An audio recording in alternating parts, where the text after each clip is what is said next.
नमस्कार, मी कीर्तीज रेसिपी. आज मी बनवून दाखवणार आहे कर्नाटकची प्रसिद्ध दावणगिरी चकली. ही चकली इतकी खमंग, कुरकुरीत आणि हलकी होते की एकदा खाल्ली की पुन्हा पुन्हा बनवावीशी वाटते. या चकलीचा रंग छान पांढरा शुभ्र येतो, अगदी म्हणजे तुटत नाही आणि तेलही कमी पिते. त्यासाठी मी फक्त काही महत्त्वाच्या तुम्हाला बारीक-सारीक म्हणजे टिप्स दिलेल्या आहेत, त्या तुम्ही नक्की फॉलो करा. म्हणजे तुमची पण अशीच चकली बनवून तयार होणार आहे. अगदी लहान-सहान टिप्स आहेत, ज्यामुळे तुमची चकली पहिल्या प्रयत्नात परफेक्ट बनेल. अशा चमचमीत आणि झणझणीत रेसिपीज पाहण्यासाठी कीर्तीज रेसिपी चॅनलला सबस्क्राईब करा आणि सोबतच बेल आयकॉनही प्रेस करा. जर तुम्हाला कीर्तीज मसाले ऑर्डर करायचे असतील तर इथे दिलेल्या नंबरवर पटकन जायचं आहे आणि व्हॉट्सअपला हाय पाठवायचा आहे आणि तिथून तुम्हाला मसाले बुक करायचे आहेत. चला सुरुवातीला साहित्य पाहूया.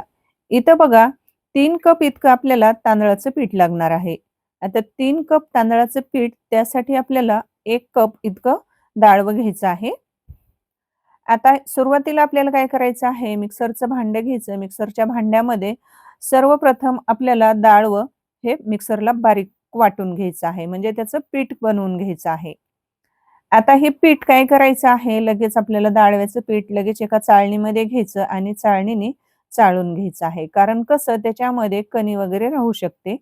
त्याच्यामुळे ज्या काही कणी राहिलेल्या असतात, तर त्या परत आपल्याला मिक्सरला बारीक करता येतात. त्यासाठी आपल्याला हे पीठ चाळून घ्यायचं आहे. ही चकली बनवत असताना ना, प्रत्येक स्टेप शांतपणे अगदी म्हणजे लक्षपूर्वक करायची आहे. अगदी एखादी छोटीशी चूक जर झाली ना, तर चकलीचा पोत बदलू शकतो. त्यासाठी अगदी बघा स्टेप बाय स्टेप रेसिपी शेवटपर्यंत पहा. बघा, आता हे जे डाळव्याचं पीठ आहे, ते आपण एका ताटात घेतलेलं आहे. नंतर त्याच्यामध्ये जे तांदळाचं पीठ आहे, तर तांदळाचं पीठ सुद्धा घेतलेलं आहे. आता याच्यामध्ये आपल्याला काही मसाले ॲड करायचे आहेत. तर इथं घालायची आहे आपल्याला अगदी पाव चमचा इतकी हळद घालायची. 1 चमचा जिरेपूड घालायची आहे. नंतर पाव चमचा आपल्याला हिंग घालायचा आहे. 1 चमचा धनेपूड घालायची आहे. हळद ही आपल्याला जास्त घालायची नाही, अगदी थोडीशीच घालायची आहे. नाहीतर त्याने आपल्या चकलीचा रंग बदलू शकतो. नंतर आपल्याला लाल लाल तिखट घालायचं आहे. आता हे लाल तिखट जर तुम्हाला ऑर्डर करायचं असेल ना, तर मी डिस्क्रिप्शन बॉक्समध्ये कॉन्टॅक्ट नंबर दिलेला आहे. तर तिथं जाऊन तुम्हाला WhatsAppला मेसेज करायचा आहे आणि तिथं तुम्हाला आपले कीर्तीज रेसिपीचे घरगुती मसाले बुक करायचे आहेत. नंतर आपल्याला याच्यामध्ये पांढरे तीळ घालायचे आहेत, चवीनुसार मीठ घालायचं. सर्व कोरडे जिन्नस मिक्स करून घ्यायचे आणि नंतर याच्यामध्ये आपल्याला कडकडीत असं तेलाचं मोहन घालायचं आहे. त्याच्यासाठी आपल्याला इथं बघा जवळपास 3-4 चमचे आपल्याला तेल कडकडीत असं तडका पॅनमध्ये कडवून घ्यायचं आहे आणि ते कडकडीत असं तेलाचं मोहन आपल्याला या पिठामध्ये घालायचं आणि चमच्यांच्या साहाय्याने आपल्याला हे मिक्स करून घ्यायचं आहे. कारण तेल हे खूप गरम आहे. त्याच्यामुळे सुरुवातीला आपल्याला हे चमच्याने मिक्स करायचं आणि नंतर आपल्याला हाताने चांगलं तेलाचं मोहन पिठाच्या कणाकणामध्ये तेलाचं मोहन लागलं पाहिजे. असं आपल्याला पूर्ण पिठाला हे तेलाचं मोहन लावून घ्यायचं आहे. जसं की व्हिडिओमध्ये दाखवलं आहे त्याप्रमाणे. आता इथं तेलाचं मोहन बघा एकसारखं असं छान लागलं आहे.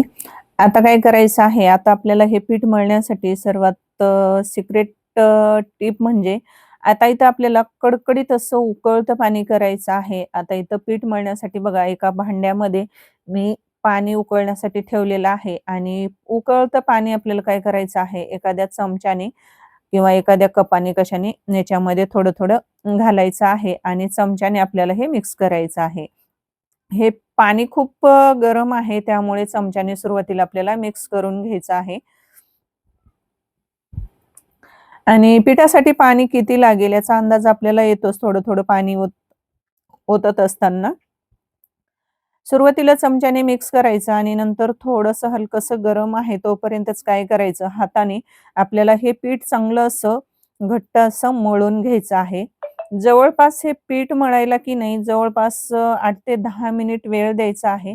तरच आपली चकली एकदम अशी खुसखुशीत, कुरकुरीत बनणार आहे आणि एकदम गोल गरगरीत असे चकलीचे येडे येणार आहेत. चकली बनणार आहे. चकली बनवत असताना याचे अजिबात तुकडे पडणार नाहीत आणि तेलामध्ये तळताना अजिबात विरघळणार नाही. त्याच्यासाठी आपल्याला फक्त पीठ मळताना जवळपास 10 मिनिट तुम्ही कमीत कमी 8 मिनिट आणि जास्तीत जास्त 10 मिनिट हा वेळ द्यायचा आहे.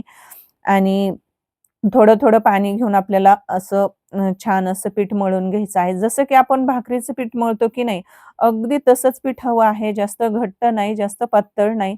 इथं आपलं चकलीचं पीठ मळून तयार झालेलं आहे. लगेच एक गोळा घ्यायचा आणि चकलीच्या साच्यामध्ये भरण्यासाठी आपल्याला तो असा लंबोळ्या आकाराचा करून घ्यायचा. बाकीचं राहिलेलं पीठ आपल्याला हे झाकून ठेवायचं आहे.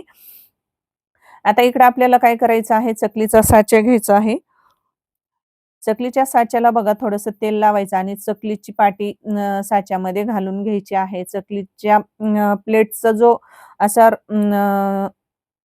जास्त जो खरबूड भाग असतो, काटेरी भाग असतो, तर तो खालच्या बाजूने घ्यायचा तरच आपल्या चकलीला एकदम अशी काटेरी चकली बनणार आहे.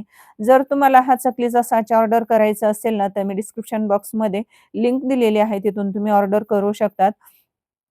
आता चकलीच्या बघा साच्यामध्ये पीठ असं दाबून भरायचं आहे. उरलेलं पीठ आहे त्याच्यावर झाकण ठेवायचं म्हणजे ते असं कोरडं पडणार नाही आणि लगेच आपल्याला चकल्या बनवायला घ्यायच्या आहेत. आता चकली बनवत असताना जास्त दाब द्यायचा नाही, नाहीतर काय होईल मग चकली व्यवस्थित येणार नाही. अगदी हळूवार हाताने आपल्याला चकली पाडायची आहे म्हणजे आकार एकदम गोल आणि गोल गरगरीत आणि सुंदर येतो. बघा तुमच्या लक्षात आलंच असेल, की चकली बनवत असताना काय गोल गरगरीत अशी चकली इथं पडते आहे आपली.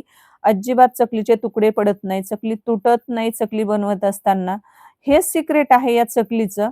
ही जी दावणगिरी चकली आहे की नाही, तर ही ना बनवायला खूप सोपी आहे आणि खायला चवीला अशी अप्रतिम अशी लागते आणि सर्वात महत्त्वाचं म्हणजे ही चकली की नाही एकदम म्हणजे अशी 1 महिनाभर संपेपर्यंत कुरकुरीतच राहते. अजिबात नरम पडत नाही.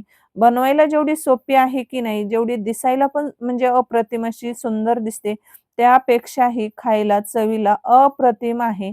तुम्ही एकदा नक्की ट्राय करा. चकली बनवून तयार झालेली आहे. चकल्या बनवून झालेल्या आहेत. इकडं तेलही कडकडीत असं गरम झालेलं आहे. आता काय करायचं, झाऱ्यावर एक चकली घ्यायची, तेलामध्ये सोडायची, परत झाऱ्यावर एक चकली घ्यायची, परत असं झाऱ्यावरून घेऊन चकल्या तेलामध्ये सोडायच्या आहेत आणि तेल हे जास्त कडकडीत गरम नको आहे आपल्याला. तेल एकदम असं मध्यम गरम असणं गरजेचं आहे. म्हणजे जर तुम्ही खूप गरम किंवा खूप थंड तेलामध्ये जर चकली तळली ना, तर ती व्यवस्थित होत नाही आपल्याला पाहिजे तशी. आणि तेलामध्ये सोडताना एकाच वेळी खूप चकल्या तेलात अजिबात टाकू नका. त्यामुळे त्या चकल्या समान तळल्या जात नाहीत.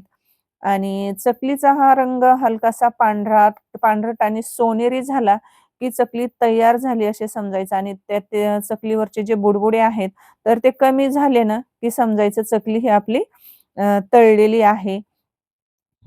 ही चकली ना खरंच एवढी म्हणजे चवीला भारदस्त म्हणजे भन्नाट अशी लागते. अगदी ही चकली चहाबरोबर तर खूपच छान लागते आणि डब्यात भरून पण ठेवता येते आणि डब्बा संपेपर्यंत ही अजिबात नरम पडत नाही. संपेपर्यंत कुरकुरीतच राहते. बघा पहिली बॅच आपली तळून झालेली आहे. जर तुम्ही ही चकली जर पहिल्यांदाच करत असाल, तर अजिबात काळजी करू नका. या पद्धतीने केल्यास चकली तुमची नक्की छान बनेल. बघा पहिली बॅच तळून झालेली आहे. आता इथे एका चाळणीमध्ये आपल्याला काढायची. राहिलेल्या आपल्याला सेम पद्धतीने चकल्या बनवून घ्यायच्या आहेत, म्हणजे तळून घ्यायच्या आहेत. तुम्ही ही रेसिपी करून पाहिली तर कमेंटमध्ये तुमचा अनुभव मला नक्की सांगा. आणि हो तुम्ही माझे व्हिडिओ कुठून पाहतात, कोणत्या गावातून, कोणत्या जिल्ह्यातून, कोणत्या राज्यातून पाहतात मला नक्की कमेंट करून सांगा. म्हणजे मला पण समजेल की आपल्या कीर्तीज रेसिपीचे व्हिडिओ कुठं कोणकोणत्या गावामध्ये पोहोचतात. बघा आणि तुम्ही आपल्या कीर्तीज रेसिपी चॅनलला सबस्क्राईब जर केलं नसेल, तर सबस्क्राईब करा. साइडची बेल वाजवून नोटिफिकेशन ऑल करा. म्हणजे सर्वात अगोदर आपल्या कीर्तीज रेसिपीचे नोटिफिकेशन तुम्हाला तुमच्या मोबाईलवर पडेल. जर ही दावणगिरी चकलीची रेसिपी तुम्हाला आवडली असेल, तर व्हिडिओला लाईक करा. तुमच्या मित्र-मैत्रिणींना शेअर करा आणि अशाच पारंपरिक स्वादिष्ट रेसिपीजसाठी कीर्तीज रेसिपी चॅनलला सबस्क्राईब करायला विसरू नका. तर भेटूया पुढच्या भन्नाट रेसिपीसह. तोपर्यंत धन्यवाद. वेळात वेळ काढून रेसिपी पाहिल्याबद्दल तुम्हा सर्वांचे मनापासून खूप खूप आभार. तर बाय बाय.